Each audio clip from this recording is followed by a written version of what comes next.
vou fazer a prece, tá? Então vamos lá. Senhor Deus, Jesus, o nosso mestre querido, aos amigos espirituais que nos protegem, que nos guiam, aos mentores do movimento espírita, a nossa eterna gratidão por tudo que nós temos recebido, apesar de cada um estarmos nesse momento em nossos próprios lares, mas nós estamos sempre conectados pelo amor, pelos ideais, e que possamos manter essa união entre nós por longos e longos períodos. Te rogamos também pelo planeta Terra, aos povos que ainda fazem a guerra, que ainda acreditam que vão vencer através da destruição, que ainda não compreendem a tua lei do amor, a tua lei que é de misericórdia, de compreensão, que a nossa prece, a nossa vibração possa envolver esses governantes, esses países, para que possam ter mais piedade da nação e governarem de forma mais misericordiosa. Obrigado por tudo que temos tido e recebido através da doutrina dos Espíritos, e que a tua paz e teu amor fique sempre entre nós. Muito obrigada. Muito bem, gente. Uma boa noite. Para quem está chegando agora, eu vou pedir de novo que no final vocês não saiam, quem puder ficar, que eu vou precisar tirar uma foto, tá bom? Para poder entregar a coordenadora. Aí, quem puder, fica, por favor, tá bom? Vamos lá. O capítulo dessa noite é o de número 14, intitulado Prestando Assistência. E aí a gente vai ver os finalmente do processo de desencarne do Dimas. E hoje a gente vai avançar um pouco mais no mecanismo do desencarne, conforme eu pedi para vocês estudarem no livro Céu e Inferno, tá bom? Então vamos lá. Deixa eu clicar aqui que eu estou fora. Vamos lá. André Luiz, como sempre, buscando conhecimentos, buscando esclarecimentos, para que ele possa enriquecer mais e mais as suas percepções em relação ao mundo espiritual, né? E aí, eu não sei, eu peço a vocês, quem puder, por favor, desligar o microfone, por gentileza, nesse momento, que está dando um pouquinho de som para o lado de cá. E aí ele pede se ele pode acompanhar mais de perto o processo do desencarne até o final do Dimas, que lembra que o Jerônimo ele foi desligando, mas o último fiozinho, o último laço, ele vai desligar só depois do enterro. E aí a gente vai ver também como o nosso comportamento no velório é uma coisa complicada ainda. O quanto que a gente não entende que velório não é lugar para a gente fazer social. Ali era lugar para a gente orar, para se harmonizar. A gente ainda tem muita indisciplina. E é engraçado que esse panorama que foi descrito nesse capítulo, eu vejo que ainda é um panorama que existe hoje nos velórios que a gente vai. Né? Lugar de conversa, de jogar conversa fora, de lembrar coisas desagradáveis em relação ao que está desencarnando. É uma complicação danada. A gente, nossas eternas complicações. Né? Então, vamos lá. Deixando a casa transitória, em plena noite, vi-me em breve no ambiente doméstico onde um amigo se desfizera dos elos da matéria mais espessa. É só para lembrar, gente, que o Dimas, que não foi totalmente desligado ainda, ele vai até a casa transitória de Fabiano, e de lá é que ele vai partir para a colônia da onde ele veio, tá? Em recuado recanto, ainda ligado às vísceras inertes pelo cordão fluídico prateado, permanecia Dimas no regaço da genitora, ao pé de dois amigos que cuidadosos o assistiam. Há, desse modo, comissões de colaboração permanente para os médiuns em geral? Isso é uma pergunta de André Luiz, porque Dimas fora médium, né? Então ele quer saber se existe, para aqueles que exerceram a mediunidade aqui na Terra, uma comissão específica para trabalhar o desencarne dos médiuns. E a gente vai ver que não, que tudo depende dos nossos méritos pessoais e não das funções propriamente ditas que nós executamos enquanto nós estávamos encarnados. Não me reporto à generalidade, redarguiu o interlocutor, porque a mediunidade é título de serviço como qualquer outro. E há pessoas que pugnam pela obtenção dos títulos, mas desestimam as obrigações que lhes correspondem. Gostariam, por certo, do intercâmbio com o nosso plano, mas não cogitam de finalidades e responsabilidades. Em vista disso, não se estabelecem conjuntos de cooperação para os médiuns em geral, mas apenas para aqueles que estejam dispostos ao trabalho ativo. Então, entenda, para os médiuns que são dedicados, que são fiéis, que são responsáveis do trabalho que eles exercem na mediunidade, para esses, é claro que vai ter uma comissão que vai ajudá-los de uma forma mais específica e mais especializada.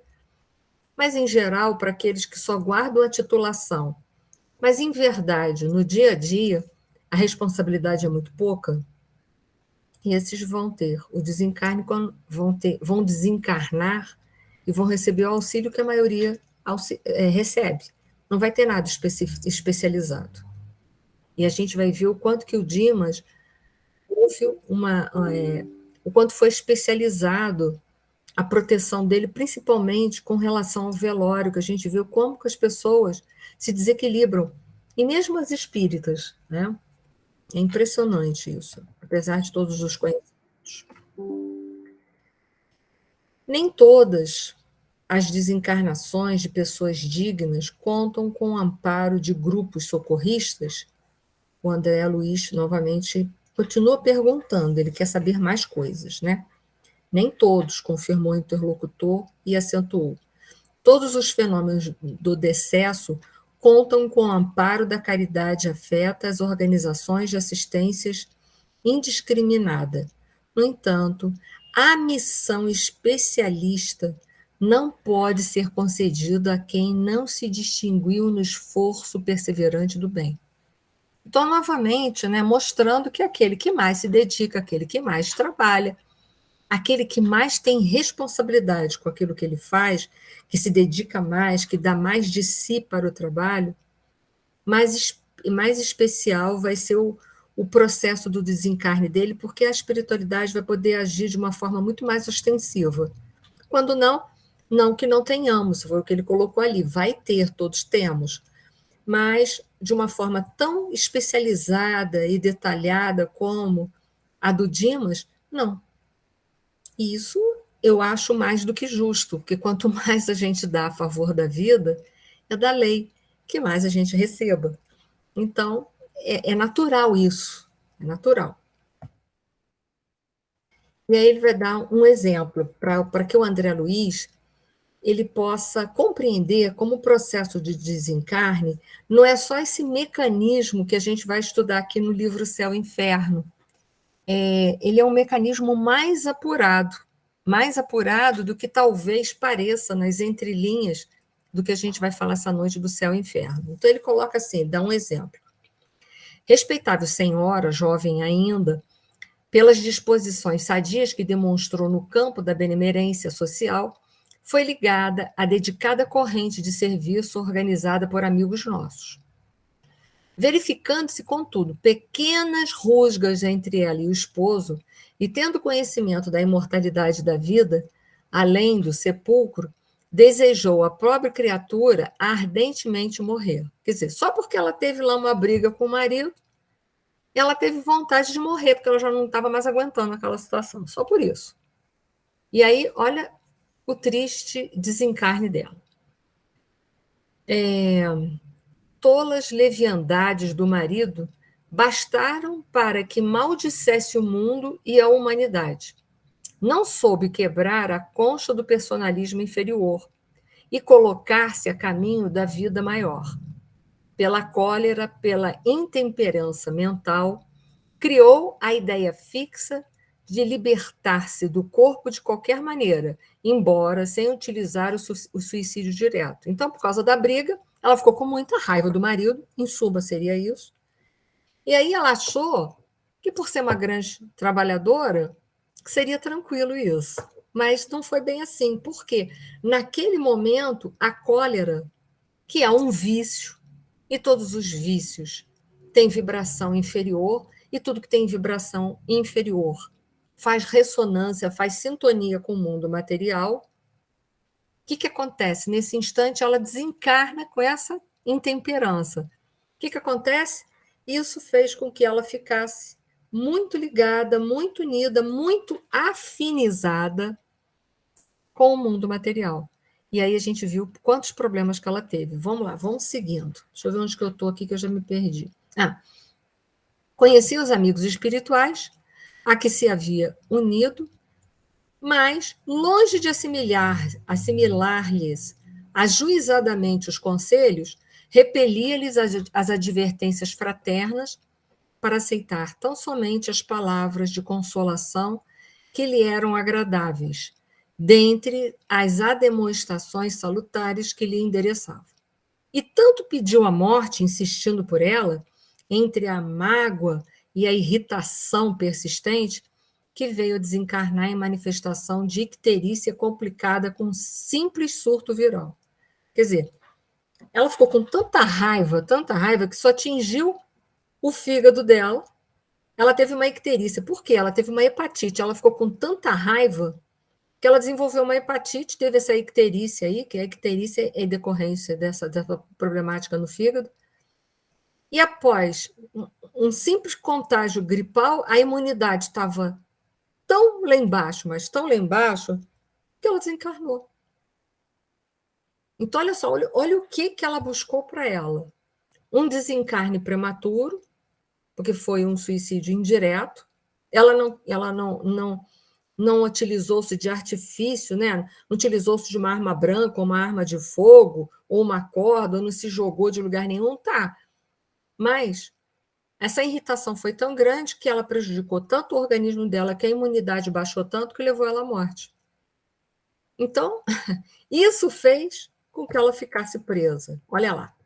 Tratava-se de verdadeiro suicídio inconsciente.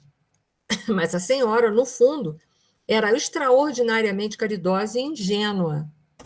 Não se recebeu qualquer autorização para conceder-lhe descanso e muito menos auxílio especial. Então, olha só, mesmo ela tendo sido uma pessoa ótima, mas naquele momento de intemperança não foi autorizado dar a ela nenhum auxílio especializado. Os benfeitores da nossa esfera, apesar de eficiente intercessão em benefício da infeliz, somente puderam afastá-la das vísceras cadavéricas há 2 dias em condições impressionantes e tristes, não havendo qualquer determinação de assistência particularizada por parte das autoridades superiores, e porque não seria aconselhável entregá-la ao sabor da própria sorte, em face das virtudes potenciais de que era portadora, o diretor da comissão de serviço, a que se filiara a imprevidente amiga, recolheu-a por espírito de compaixão em plena luta e ela se foi, de roldão, a trabalhar por aí ativamente em condições muito mais sérias e complicadas. Alguém levantou a mão? Pode falar, Ana. E ela desejou desencarnar. Desejou. Por que ela ficou ligada ao corpo? Porque Por que ela geralmente fica ficou? ligada ao corpo, conseguiram que ela fosse liberta 2 dias depois. Só fica ligada ao corpo porque é apegado. Ela não era apegada, ela queria ir embora. Por que Ela ela era ficou? pegada. Ela era. Sabe por quê?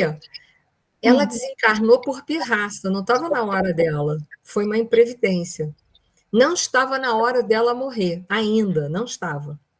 Agora, por causa de uma contrariedade com o marido, uma pirraça, digamos assim, né, uma coisa de criança, ela ficou com tanta raiva que ela desenvolveu uma patologia e foi levada à morte. Ela ainda tinha, digamos assim, uma quantidade de fluido vital suficiente ainda para viver, não estava no tempo dela. Ela cometeu um suicídio inconsciente.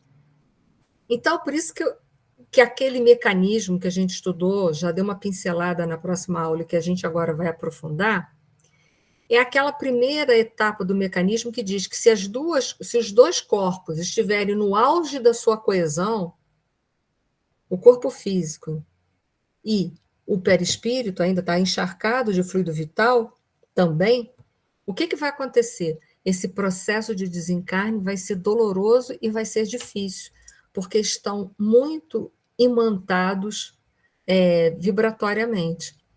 O próprio fluido vital dela, que ainda está numa quantidade maior, e a gente não pode esquecer que o fluido vital é um fluido eletromagnético, então ele tem um magnetismo muito forte, ela se precipitou muito e ainda estava ali no auge da coesão. Então, o que acontece? Naquele instante, ela ainda estava muito, e só pela pirraça dela também, pela ira que ela desenvolveu, ela por si só também manteve essa coesão. Por si só por isso também, por dois fatores. Um, não era a hora dela desencarnar. Dois, a própria ira dela fez com que ela sintonizasse mais com a matéria, com o mundo material, com a dimensão material, do que com a espiritual. E como ela veio a desencarnar, isso dificultou. Por quê? Ela estava tão sintonizada com o mundo material que foi difícil o processo de desencarne dela. Foi? Foi, entendi. Entende? Se ela não tivesse passado por essa intemperança, fosse uma morte natural, é uma coisa, mas ali não foi morte natural. Primeiro, que foi provocado pela ira dela. E segundo, que não era hora dela morrer. Ela que quis, a qualquer custo, morrer. É tipo assim, uma vingancinha com meu marido, eu não aguento mais ele, então também eu quero morrer. Foi? Entendi. Uhum. Foi uma atitude dessa senhora muito imatura, por isso que ele colocou assim lá em cima, caridosa e ingênua. Ela tem uma imaturidade, era uma pessoa boa, mas imatura, por isso que ele usou a palavra ingênua. Porque havia nela, a gente vê aqui, uma imaturidade. Porque a gente briga com uma pessoa, vai desejar morrer por causa disso? Não tem sentido isso. Isso é algo muito imaturo. Isso foi uma ira tão grande que desenvolveu. Não está escrito ali, mas a icterícia é pela própria hepatite. Ela desenvolveu uma hepatite, ficou com o sistema imunológico complicado, continuou desejando a morte, veio a gripe, ela não resistiu. Ela provocou uma situação. Houve aqui uma infração inconsciente, mas houve uma infração, um distanciamento das leis de Deus. E por essa razão, ela ficou sintonizada com a matéria, com o corpo físico, com a dimensão material. Ok? Isso acontece também com uma pessoa que deseja morrer porque já está muito idoso, idosa, já está desanimado com a vida. É o mesmo processo? Pode, se entregar, pode. Entende? Não quero mais viver, já acho que já vivi muito. E aí se entrega e fala assim, quero morrer. E se entrega, Pode acontecer. É uma forma de suicídio inconsciente, mas é uma forma. Mas nesse caso, a pessoa também corre o risco de ficar presa à matéria? Corre o risco de ficar preso. Lembra que o André Luiz ficou vagando nos umbrais e ele foi um suicida inconsciente por 8 anos? Pode sim, pode ser um motivo. Por isso, preparar-se para a morte é de suma importância. Trabalhar as intemperanças nossas é de suma importância. A gente não sabe quando vai ser chamado. Já pensou? Ainda que esteja, por exemplo, no meu momento agora de morrer, mas eu tenho um surto de ira. Só pelo surto de ira, eu já mantenho uma afinidade com a vida material. O meu processo de desencarne nesse momento vai ser difícil. Eu vou oferecer barreira. Ainda que, por exemplo, eu esteja no momento da morte. Só que aí eu vou oferecer uma barreira porque o surto de ódio me sintonizou, me imantou muito com a dimensão material. Mas no caso dela, havia dois fatores. Um, porque não estava na hora dela morrer. Outro, que ela desejou a todo custo morrer e ela estava irada. Então, são dois fatores de agravamento para uma situação só. Mas nesse caso do desânimo que eu estou falando com você, quando não há ira, a ligação seria pelo quê? Pelo desânimo, pela falta de vontade de viver. É uma Ah, infração da lei, porque enquanto a gente está vivo, a gente tem que viver. Se a gente está vivo aqui, é porque tem uma razão. Ah, eu estou velha, eu estou caquética, eu estou isso, eu estou aquilo, mas está vivo tem uma razão de viver, tem uma razão pela qual está ali. Então, aquela pessoa que se entrega na depressão, a depressão também não é uma virtude. A depressão, o pano de fundo da depressão é uma revolta, é uma contrariedade, é uma falta de aceitação a uma realidade. A pessoa deprimida, ela está num estado de não aceitação da sua condição. A depressão é exatamente isso. Então, existe uma rebeldia no aceitar a vida. Ora, gente, o que se apresenta para a gente é o que nós temos que viver. O que tem para hoje, a gente deveria perguntar ao acordar. O que tem para hoje, gostando ou não, a gente tem que fazer o checklist. A vida é assim. Ah, eu estou velho, já mal posso andar, mal posso comer, já não posso tomar banho sozinho, estou aqui viva, eu não quero mais viver. Não é uma questão de querer.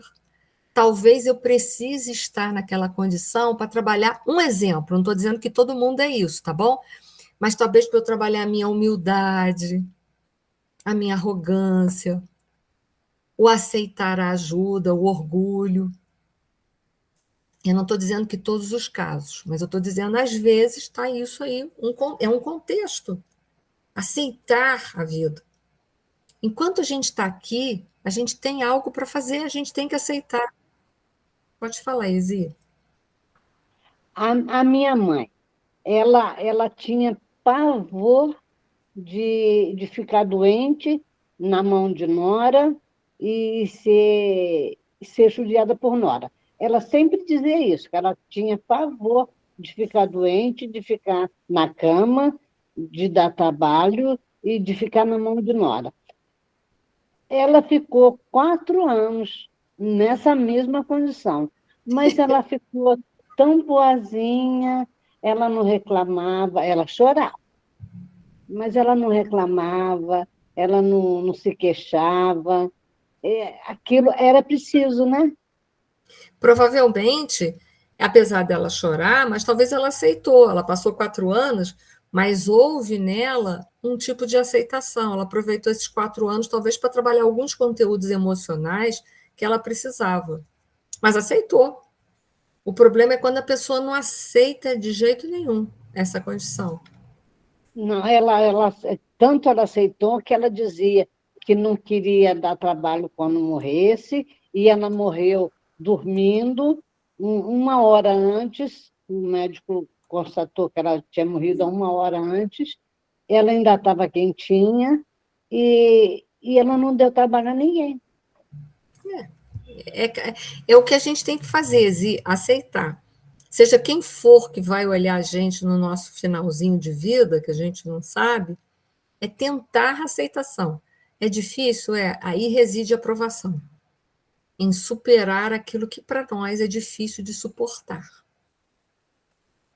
É isso. Eu sempre achei isso, porque foi eu a culpada dela ter vivido esses 4 anos, porque os meus irmãos não queriam fazer a colostomia, e eu disse que, enquanto ela tivesse vida, ela ia fazer a colostomia para sobreviver. Foi bom, né? Porque aí viveu 4 anos ainda entre vocês, né? 4 anos, 4 anos, e ela não reclamava, ela não... Ela chorava, mas Sim, ela chorava porque ela sentia alguma coisa, né? Ela sim. não reclamava, ela não É. reclamava com a gente. Então, é isso que eu falo, gente. Enquanto a vida ou a possibilidade de viver, a gente tem que aceitar, gostando do contexto, não gostando do contexto, achando bom ou achando ruim. Vamos lá. Enir, vamos tirar foto? 7 horas. 7 horas. Mas eu teria que tirar os slides, é isso que eu quero falando. Só no final, tá bom? Tá bom, tá bom. Vamos lá, desencarne de Dimas. Felizmente, aventou a genitora satisfeita. Vem melhorando de modo visível. os resíduos que o ligam ao cadáver estão quase extintos, quer dizer, foram queimando, porque o fluido vital vai sendo queimado, o restinho que tem. Se fosse possível receber maior cooperação dos amigos encarnados, ser-lhe-ia muito mais fácil o restabelecimento integral. No entanto, cada vez que os parentes se debruçam em pranto sobre os despojos, é chamado ao cadáver com prejuízo para a restauração mais rápida. Então, aquela coisa que a gente às vezes ainda vê muito em velório, é a pessoa que entra num processo de desespero e se abraça ao cadáver e chora. Ah, por que você está indo? Não sei o quê. Aquilo ali, gente, o nosso pensamento, ele é uma força eletromagnética. Então, imagina quanto que a gente puxa o desencarnado para a gente e não deixa ele embora. Então, esse é um outro problema, ver que a gente aqui está aprendendo mais uma coisa, o comportamento durante o velório. Eu sei que há pessoas que estão muito ligadas ao nosso coração. É difícil fazer a despedida, mas é necessário se fazer a despedida. Porque se a gente fica ali, não sei o que, se agarrando no pensamento, a gente dificulta quem está passando para a dimensão espiritual. Porque como o pensamento é uma força eletromagnética, e eu fico pensando que eu queria que aquela pessoa ficasse ali, eu olho para o cadáver, abraço o cadáver, beijo o cadáver, seguro, como se eu quisesse segurar, reter a pessoa, o meu pensamento está puxando a pessoa para cá. E está dificultando o processo de desencarne. É doloroso? É. Para quem está desencarnando, é doloroso. Tá? Então, a gente está aprendendo mais uma coisa aqui. Então, eu fiz a edição de casa direitinho, né? Que eu não fiz isso. Foi bom. É isso que a gente tem que não fazer na hora do velório. Não entendi. Deixa a pessoa aí. Eu sei que a gente sente saudade, mas a gente tenta trabalhar a nossa saudade depois, que aos pouquinhos a saudade vai sendo trabalhada com os anos, né? Então, deixa a pessoa aí. Se Deus resolveu chamar, é porque tinha uma razão, né? E depois a gente se encontra. Para casa mais cedo, né? E depois outra coisa, sabe o que é bom da doutrina espírita? É a gente saber que a gente vai reencontrar a pessoa de novo. Olha que coisa boa. É ter certeza disso. Não é uma pessoa que nunca mais você vai ver, né? Mas é uma pessoa que você vai ter oportunidade, quando a gente partir para o outro lado também, de poder ver de novo. Isso é o bom da doutrina, né? É o que consola. É o que consola e muito, é verdade isso. Muito. E aí, vamos lá, o velório está passando, e olha aí, ao pé do cadáver propriamente considerado, os amigos sustentavam reservas e circunspecção. A poucos passos, todavia, dava-se asas ao anedotário vibrante, quer dizer, ok, Célia, contavam piadas, coisas, né, que não é para contar piada em velório, gente, pelo amor de Deus, né? Em torno do amigo em trânsito para o outro mundo. Pequenas e grandes ocorrências da vida do morto eram lembradas com graça e vivacidade. Quer dizer, um lugar que a gente deveria estar orando para ajudar nesse processo, a gente está lembrando situações da vida do falecido, a gente está contando piada. Velório é lugar de piada, gente. Mas velório se tornou uma coisa social. A gente vê. Eu sou uma pessoa, quando eu vou em velório, se vocês tiverem oportunidade de me ver em velório, eu chego lá, cumprimento as pessoas, vou lá, aperto o caixão, faço uma prece e daqui a pouco estou indo embora. Porque eu já sei que o que ultrapassar disso começa as conversas. Não, porque o fulano, não, porque o ciclano, E ali não é lugar disso, né? Eu fico feliz quando a gente passa naquelas capelas assim que não tem ninguém, eu fico pensando naquele que é feliz, que não tem ninguém ali falando que não deve, né? E repercussão da narração do homicídio. Lembra que ele, coitado, ele ainda teve, em vida, ele viu uma cena de homicídio, e aí, para uma descaridade maior, uma pessoa lá estava contando que ele viu a cena. E, para desgraça ainda maior, quando evocaram a pessoa que foi morta, a pessoa apareceu lá no enterro dele. Quer dizer, foi só uma sucessão de desgraças, literalmente. Vamos lá. Nosso amigo recém-liberto terá ouvido a súplica do irmão desventurado. A súplica do irmão desventurado é que eles lembraram que Dimas havia assistido um homicídio. Eu não sei se ele chegou a assistir, mas ele que socorreu a pessoa, a vítima, né? Que morreu de qualquer maneira. E aí, quando eles fizeram essa lembrança, que foi aquele coronel que lembrou da situação, você viu, o coronel ainda contou que o padre contou para ele, quer dizer, a confissão não havia sigilo. Olha quanto erro um atrás do outro, né? Isso tudo rolando lá no velório. O que aconteceu? O desencarnado nessa condição de assassinato veio e chegou no velório do Dimas e lembrou que o Dimas era um bom homem. Ainda pede ajuda para o Dimas. Quer dizer, olha quanta complicação nesse desencarne. Quanto? E aí, olha lá. Geme sob terrível pesadelo nos braços maternos, explicou Fabriciano, solícito, ao recordar o fato relatado. Porque contaram, o espírito apareceu no velório e ele ressentiu aquilo, né? Desde alguns minutos acompanhamos a agitação dele, reparando que recebia choques desagradáveis através do cordão final. Olha só, o que podia ter sido super fácil para o Dimas foi agravado não por causa do Dimas, mas foi agravado porque a família não tem disciplina, as pessoas que estavam lá indisciplinadas. Ficaram lembrando os fatos desagradáveis e dificultando. Isso tudo é um exemplo para a gente fechar o bico nos velórios. Nossos amigos da esfera carnal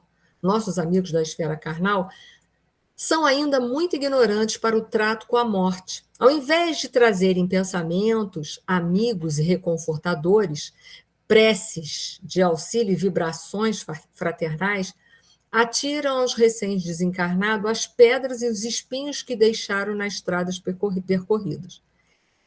É por isso que, por enquanto, os mortos que entregam despojos aos solitários necrotérios da indigência são muito mais felizes. Então, isso que eu falei para vocês, quando a gente passa naquelas capelas que não tem ninguém, às vezes essas pessoas são mais felizes. Como Fabriciano se dirigisse apressado para o quarto humilde em que permanecia o desencarnado, acompanhei-o. A genitora do médium fazia esforço para contê-lo, mas debalde. Pelo fio prateado, que ele ainda estava ligado, estabelecera-se vigoroso contato com ele e a companheira. Lembra que a companheira se desesperou? Porque Dimas se ergueu, cambaleante, apesar do carinho materno. Estava lívido, semilouco. Avançou para a sala mortuária, rogando paz, mas antes que pudesse aproximar-se muito dos despojos, Fabriciano aplicou energias de prostração na esposa imprudente, que foi novamente conduzida ao leito, agora sem sentidos, enquanto Dimas voltava ao regaço maternal, menos aflito. Quer dizer, como se não bastasse, a esposa, que tinha compreensão da doutrina dos espíritos, deveria ter se resguardado. O que ela faz? Ela cai em desespero lá em cima do caixão do corpo do marido, e, naquele desespero, o Dimas até levanta, sai do colo da mãe. Você vê que choque que esse homem teve. Quanto sofrimento sem necessidade que a gente faz a pessoa passar. E aí, então, André Luiz, ele dá um fechamento sobre aquilo que ele viu lá, sobre o desencarne de Dimas. Ele coloca assim: eu aprendera muito durante a noite. Aprendera que as câmaras mortuárias não devem ser pontos de referência à vida social, mas recintos consagrados à oração e ao silêncio. Então, que a gente também possa, quando a gente for num velório, que começar aquele burburinho, ou a gente sai, ou a gente corta o assunto. Né? Eu procuro sair, eu não fico muito tempo, faço a minha prece, reconforto um pouco a família e vou embora. Que ali não é lugar da gente bater papo, lembrar de coisa, ali não é um encontro social, é um momento de dor. E como dor e alegria precisam ser vividos, até para poderem se transformar em experiência. Toda dor precisa ser convertida em experiência. Joana de Ângeles fala que dor que não é convertida em experiência vira masoquismo, e é verdade. Então vamos lá. Dito isso, nós vamos entrar de novo na nossa parte final agora do passamento ao desencarne. A gente viu aquelas 4 etapas, lembra? Se no momento em que se extingue a vida orgânica, o desprendimento do perispírito fosse completo, a alma nada sentiria absolutamente. Ótimo. Isso seria ótimo se fosse assim. Se nesse momento a coesão dos 2 elementos, o que é coesão? Os 2 corpos têm uma força de coesão molecular. Se os 2 elementos estiverem no auge de sua força, produz-se uma espécie de ruptura que reage dolorosamente sobre a alma. Por exemplo, mortes violentas em que o corpo físico está ainda com vitalidade, o perispírito ainda está encharcado de fluido vital e há a morte. E aí há um sofrimento em função disso. Terceiro caso, a gente vai dar cada vez mais exemplos. Se a coesão entre eles for fraca, a separação torna-se fácil e opera-se sem abalo. Então, se um corpo já está muito moribundo, muito fraco, de muito tempo, e também a pessoa está desprendida, o separar-se é fácil. O separar-se é fácil. No caso do Dimas, estava desse jeito. Estava fácil, estava. Mas quem que complicou ele? Quem complicou ele não foi ele, exatamente. Quem complicou ele foi a família.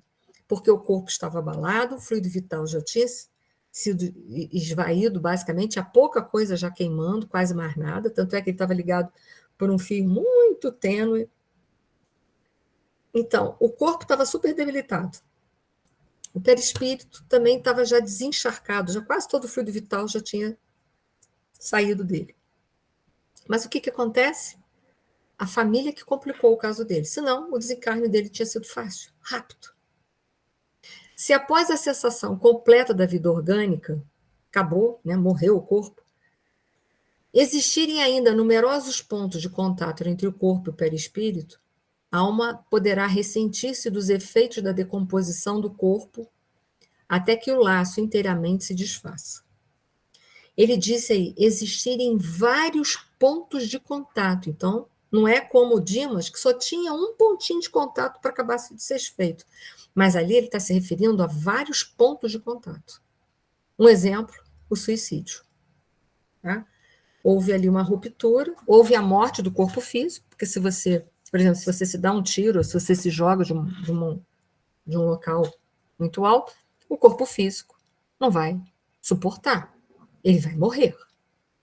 Mas você não desencarnou. Por quê?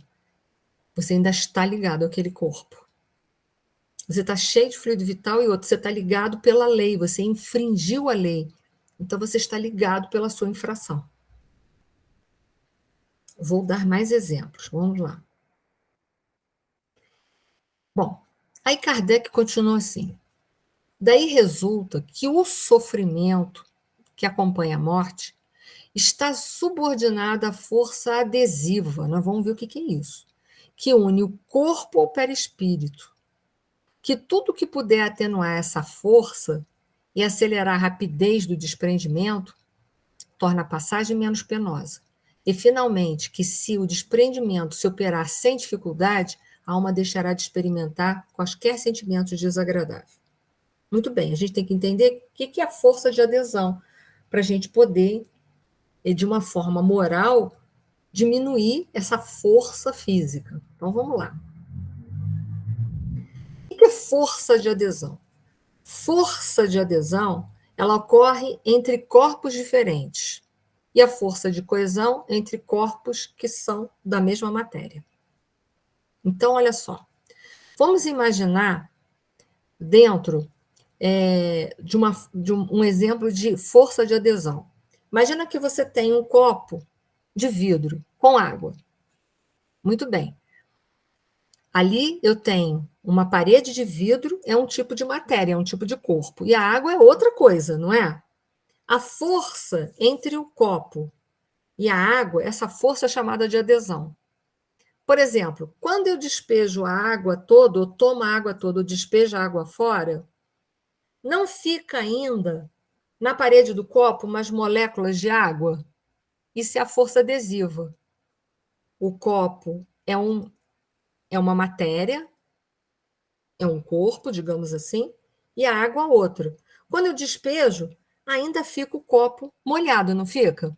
Porque isso é a força adesiva. A adesiva ocorre entre dois corpos diferentes, o copo e a água. Quando eu jogo a água fora, ainda fica um pouco de água na parede do copo. Essa força de adesão pode ser maior, por exemplo, se aquilo que eu coloco, por exemplo, o líquido for muito viscoso, muito material. Vamos imaginar agora que dentro desse copo não temos água, mas nós temos uma vitamina de fruta bem grossinha, daquela que a gente bate no liquidificador. E aí eu tiro o copo do liquidificador, não importa se esse copo é de vidro ou se é de plástico, e eu despejo uma vitamina num outro recipiente. O que acontece com essa vitamina que saiu de lá de dentro do liquidificador? Se ela for muito grossa, vai ficar uma camada bem grossa de vitamina na parede do copo, não vai? Sim ou não para todos? Todo mundo, essa experiência as donas de casa têm. Por quê? A força de adesão é muito grande, porque o líquido que estava ali dentro era um líquido muito viscoso, guardava muita afinidade com a matéria do copo do liquidificador. Um exemplo. E aí não se desprende aquilo de uma vez só, porque é muito grosso, está com muita afinidade ao copo do liquidificador. Então, vamos imaginar que o copo do liquidificador é o nosso corpo agora, corpo físico nosso. E o perispírito é a vitamina, um exemplo. Se o meu perispírito é muito grosseiro, muito mesmo, é como se aquela vitamina fosse uma vitamina muito grossa. O que vai acontecer? Ela guarda muita afinidade, vai ficar uma camada muito espessa no copo do liquidificador. Vai ou não vai? Agora, se dentro, vitamina de abacate, que é uma delícia, é verdade, eu adoro. Ela gruda para chuchu. Então, imagina que o meu perispírito é um creme de abacate. Guarda muita afinidade com o copo do liquidificador, e o copo do liquidificador, metaforicamente, representa o meu corpo físico. O desencarne vai ser fácil? Não. Mas se dentro desse copo do liquidificador tiver uma vitamina ralinha, bem ralinha, daquelas assim, laranja, sei lá, com uma outra coisa qualquer, que você só bateu ali dentro, né? Uma coisa bem, bem tranquila. Quando eu despejar, aquela vitamina que é ralinha, ela fica pouco aderida no copo do liquidificador, não é? Facilita o desencarne. Então, por isso que eu disse, a força de adesão. Lembra daquela senhora que era caridosa, mas era ingênua, que morreu de tanta raiva, teve hepatite? O que acontece? Ela guardava tanta afinidade com o mundo material que ela como se fosse aquele creme de abacate. E mais, ela tinha ainda infringido uma lei, porque ela estava querendo morrer, mas não na hora certa. Era uma infração. E aí, o que acontece? Ela tinha muito fluido vital. O fluido vital é um fluido eletromagnético que ajuda na união do corpo físico com o perispírito. Então, se você tem muito, esse fluido, é mais difícil da gente o quê? Se libertar. Aí uniu a baixa qualidade moral dela, porque ela ficou com muita raiva. Ela ficou igual, o perispírito dela ficou igual um creme de abacate naquele instante. E ainda tinha o fluido vital. Foi ou não foi difícil de se desvencilhar na hora da morte? Então, é isso que o Kardec está falando aí. Viu? A gente transformou um mecanismo que parecia uma coisa difícil numa coisa que era fácil. A coesão é entre corpos iguais. Por exemplo, a água tem uma coesão. Tanto ela tem uma coesão que você bota ela no corpo, você vê o líquido. Né? Ela está toda coesa, então faz um líquido. Né? Se ela tivesse dispersa, como o gás, o botijão de gás nosso, quando ele vaza, ele fica todo volátil, ele fica por aí, não é? Mas a água, por estar num estado líquido, eu sou capaz de visualizá-la. Foi? Então, as moléculas, elas têm coesão entre elas, coesão. Então, meu corpo tem uma coesão, meu perispírito tem outra coesão. São coisas diferentes. Porém, se a coesão do meu perispírito for igualzinho o creme de abacate, ele é muito material, não é? É um perispírito bem denso, bem coeso, bem denso. Tão parecido com o corpo físico que tem muita coesão também. O que vai acontecer? Vai fazer muita afinidade. Vai ser fácil de desprender? Não. Vai ser muito difícil. Aí, o que a gente pode fazer para facilitar esse processo de desprendimento? Moralizar-se. Aceitar a vida como ela se apresenta. Ah, é difícil? Muito. Muito difícil. Se fosse fácil, a gente não estava encarnado, gente. Se fosse fácil. Então, vamos lá. E aí, explicando melhor ainda o mecanismo de adesão e coesão. Na coesão, né, a matéria, eu disse para vocês, o meu corpo o meu perispírito tem que estar coeso, porque ele existe, ele tem uma coesão molecular. Mas se ele tiver muito coeso como sólido, ele vai ter uma força de repulsão maior, ou seja, ele vai guardar mais afinidade com aquilo que é material. Então, o sólido tem uma força de coesão maior do que a repulsão. O líquido, a força de coesão entre as moléculas daquele líquido é igual à de repulsão. E no gasoso, porque o gás também ele é uma substância, a força de coesão dele é menor que a repulsão, por isso que ele é volátil. Quando ele escapa, ele sai se dispersando pela casa inteira. Aquilo que é mais para sólido, ele não se dispersa, ele fica ali parado num lugar só, não é isso? Imagina um cubinho de gelo. Se eu tirar ele da forminha, ele não é volátil, ele não vai voar pela casa, ele vai ficar ali. Se ele é líquido, ele vai molhar a pia. E se ele é um gás, porque ele está fervendo lá na minha chaleira, o que vai acontecer com aquelas moléculas? Elas vão espalhar a casa inteira. Foi?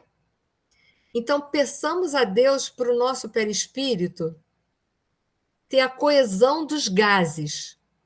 Por quê? Porque a nossa repulsão em relação à matéria é muito grande. Então, vai ser fácil desencarnar. Por quê? Porque não guardamos muita afinidade. A repulsão é muito maior. Quanto mais é sólido um perispírito, mais coesão ele tem, menos repulsão. Ou seja, mais ele guarda afinidade com a matéria. Mais difícil é o quê? Desencarnar. Foi? Para todo mundo? Consegui transformar a cozinha aqui no perispírito, no mecanismo de passamento aí do Kardec, né? Que dando exemplo do nosso dia a dia, daquilo que a gente vê, a gente consegue entender, né? Aquilo que a gente está acostumado, a cozinha, a chaleira que ferve, é a vitamina, é a água, né? Aí é fácil entender a física. Aí fica, esses slides vocês vão ter, tá? Os slides, vocês sabem que eu dou para todo mundo, os slides. Aí vamos voltar lá naquele primeiro mecanismo. Se no momento em que se extingue a vida orgânica, o desprendimento do perispírito fosse completo, a alma nada sentiria absolutamente. Aqui a força de adesão e coesão são fracas, né? Ou seja, a coesão do perispírito é bem fraquinha, porque ele não é tão materializado. E aí a força dele de adesão, de afinidade com o corpo físico, é o quê? É fraca também, não significa nada. E aí, na hora de morrer, é fácil. É fácil. Não guarda nem afinidade moral e o fluido vital, que já está desgastado também, que poderia dificultar a separação, não dificulta. Por quê? Porque ele também, pelo processo da morte natural ou da doença que está levando à morte, o fluido vital já desgastou e vai. Que foi o caso do Dimas. Foi aí? Eu falei muito rápido? Ou foi rápido demais a minha conversa? Foi tranquilo? Porque o que poderia fazer, sem ser a questão moral, dificultar o processo de separação entre o corpo e o perispírito? O que poderia dificultar seria uma quantidade muito grande de fluido vital, por exemplo.